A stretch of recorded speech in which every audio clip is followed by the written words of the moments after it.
So as parents, it is great we're giving these law enforcement officials the tools they need, but as parents, it is important we also know what our children are doing. I'm always amazed how quickly my children can go online and find web pages and find content. You might just turn your head for a couple of minutes, but it is amazing how quickly they can find content and chat rooms in that short period of time. Whether it's putting filters on your computer, whether it's watching what they're doing every day, whether it's looking over their shoulders, whether it's checking their accounts, we as parents have a responsibility to make sure we know who our children are talking to online in the same way. In the same way, we would want to know who they're playing with and what they're doing, who they're spending time with when they leave our homes. The second bill that we passed is House Bill 86. This equalizes the penalties for those who go after the elderly or those with a physical or mental disability. It equalizes, it raises those penalties. We've already got elevated penalties for those who target children under the age of 13. However, thanks to loopholes in the current laws, we had more lenient sentences for those who went after the elderly or the disabled. So, for example, prior to this legislation, when a person was convicted of sexual battery or sexual battery of the infirm, they could only receive a sentence of only 10 years. This legislation goes after those who are abusing some of the most vulnerable people amongst us, holding them to the highest possible penalties. One of the hallmarks of a civilized society is how much we do and what we do to protect those who are most vulnerable amongst us. One of the things we must do is protect these citizens from the monsters who want to harm them. This bill is another important tool to make sure that justice is done. The third bill that we passed, House Bill 49, to crack down on human trafficking. The growing crime of human trafficking threatens communities all over this state, all over the country. I know for many years we thought of human trafficking as something that happened in other countries or other bigger cities or bigger states, but I'm here to tell you it has come to Louisiana. Human trafficking exists all over the world, including right here at home. It's typically underreported, it's difficult to detect. It is a horrific crime that doesn't discriminate against race, age, or background. Traffickers prey upon the most vulnerable in our communities. Our law enforcement officials are beginning to be more proactive in combating human trafficking. We can only combat it by making the prosecution of not only traffickers, but their accomplices a priority. Prior to this legislation, our statutes criminalized the actions of the human trafficker, but they didn't address a person who knowingly facilitated the crime. This legislation equalizes the punishment for a person who helps commit the crime with the punishment for the person who's actually performing the human trafficking. We know that human trafficking networks take a lot of people. They take a lot of different parties to make those networks work. We're going to try to dismantle those networks. We're going to go after the components of those networks and take them apart one by one. These people are equally guilty and they should be equally punished. This legislation expands the type of actions that will put a criminal under the provisions of the human trafficking statutes, which means we can go take their property, we can lock them up in jail, and make sure they're not going after our children. We are targeting monsters that post advertisements or listings of children for sexual services on the internet. Just this year, earlier this year, we arrested a man for trafficking a 15-year-old girl in a hotel in Baton Rouge. So don't think this is only about big cities, big states, or other countries. This is happening right here in Louisiana. He had placed an advertisement online offering to sell her services for sex. We must put an end to this horrific crime. Criminals are using the internet to expand the reach of their crime to facilitate their criminal enterprise and commercially sexually exploit our children. We will stop this from happening. This legislation is a step in the right direction. The fourth bill, House Bill 131, make sure that our sex offenders are actually complying with the current registration requirements and they're not using loopholes to get around state law.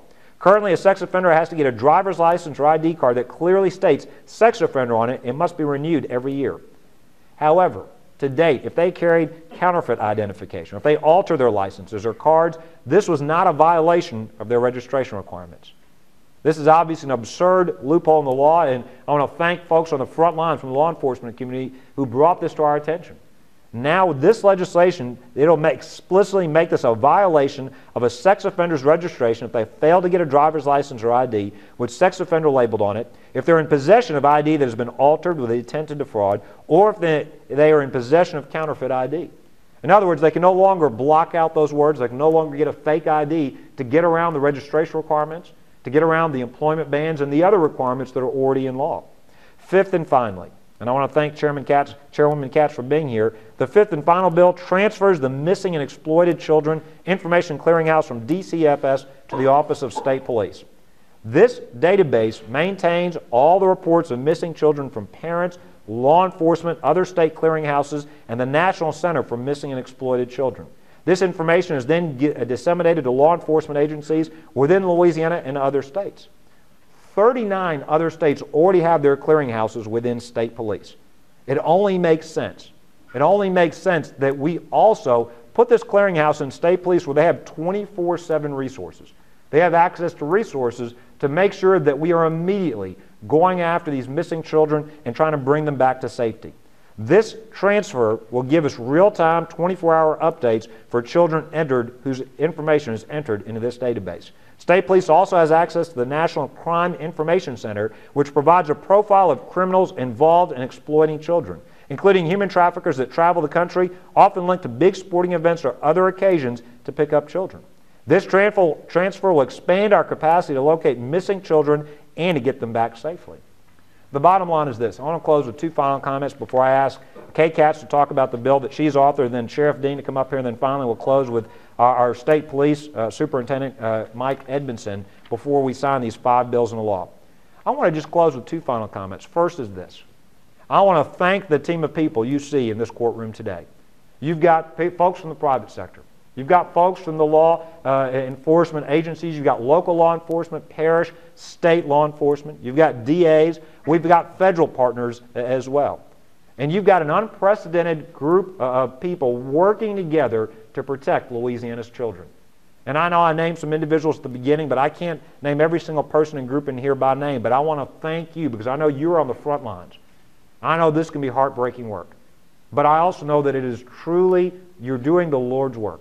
For every child that is saved, that is brought out of these awful situations, truly saving that child's life and truly transforming that family. And so I want to thank the folks who work and fight every day on the front lines to protect our children, to go after these monsters, to make sure they understand they don't want to harm a child in the state of Louisiana. We will have the toughest laws. We will prevent them from committing these awful crimes. We will hunt them down, and we will punish them to the full extent of the law to make sure they never have the chance to go after another child here in Louisiana or anywhere else.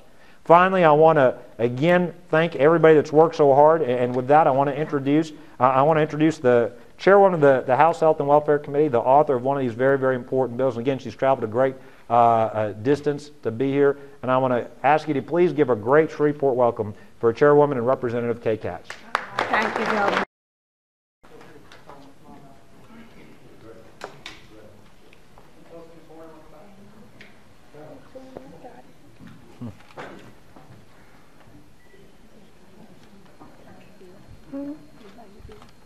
Where's the sheriff? Did we lose the way? I think he's right behind you. Right. Skylar, the DA. No. Come on here, Mike. All right, the first bill is by Representative Terry. This is the bill that prohibits the access to the social networking sites.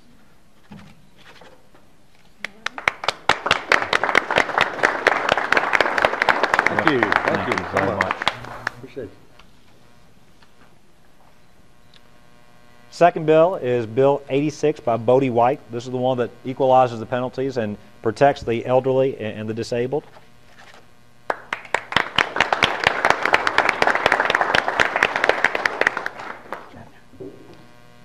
I'm getting a collection of those up here.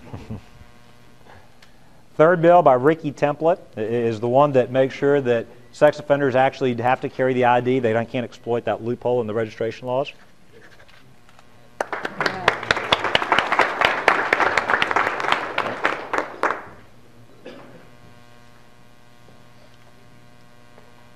This bill is by Chairwoman Kay Katz. This is the bill that moves the database to state police to make sure there's 24/7 monitoring.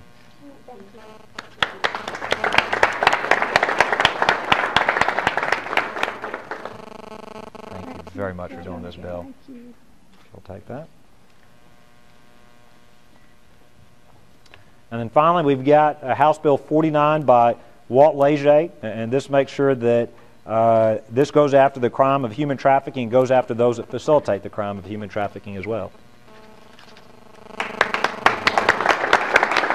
We'll give this to the DA. Thank you very much. Good to see you, man. Good to be here. Thank Thank you very much. I'm I sorry. appreciate it. No, thank Thank you you. for taking your time to come. Thank you, here. Robert. You did great. Thank you for being here. Thank you, Governor.